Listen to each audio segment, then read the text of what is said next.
உங்களிடம் உள்ள அனைத்து நன்மைகளும் அல்லாஹ்வின் பக்கமிருந்தே கிடைத்தவை. பின்னர் உங்களுக்கு ஏதேனும் துன்பம் வந்தால் நீங்கள் அவனிடம் முறையிடுகிறீர்கள். பின்னர் அவன் அந்த துன்பத்தை உங்களிடமிருந்து நீக்கினால், அதே நேரத்தில் உங்களில் சிலர் உங்கள் இறைவனுடன் பங்காளிகளை உருவாக்கத் தொடங்குகிறார்கள். அனைத்து நன்மைகளையும் நான் தருகிறேன். உங்களுக்கு ஏதேனும் துன்பம் வந்தால் நீங்கள் என்னை அழைக்கிறீர்கள். நான் அந்த துன்பத்தை நீக்கினால் உங்களில் சிலர் அல்லாஹ்வுடன் பங்காளிகளை உருவாக்கத் தொடங்குகிறார்கள். துன்பம் வந்தால் அல்லாஹ் நீயே சிறந்தவன், நீயே சிறந்தவன் என்று கூறுகிறீர்கள். உன்னால் மட்டுமே இது முடியும் என்று சொல்லுகிறீர்கள்.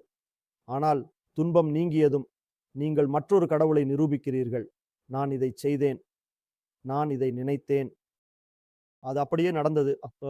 ஆனால் நான் முழுவதும் சொல்ல மாட்டேன். நீங்கள் புரிந்து கொள்கிறீர்களா? இப்போது அவர்கள் தங்கள் குற்றங்களை சேர்க்கிறார்கள். அந்த குற்றங்கள் பங்காளித்துவமாகும். அவர்கள் முன்பு வந்தார்கள், ஒரு தேவதையாக வந்து தேவதை பேசினாலும் அதை ஒரு கடவுளாக மாற்றிவிட்டார்கள். இங்கே முழுவதும் ஏதோ ஒன்றை சேர்க்கிறார்கள். முதலில் உன்னால் மட்டுமே முடியும், மொலா உன்னால் மட்டுமே முடியும் என்று கூறுகிறார்கள். துன்பத்தில் முழுமையாக இருந்தபோது துன்பம் நீங்கியதும் சரி, ஒரு அல்லது இரண்டு கடவுள்களை நிரூபிக்கிறேன் என்று சொல்கிறார்கள்.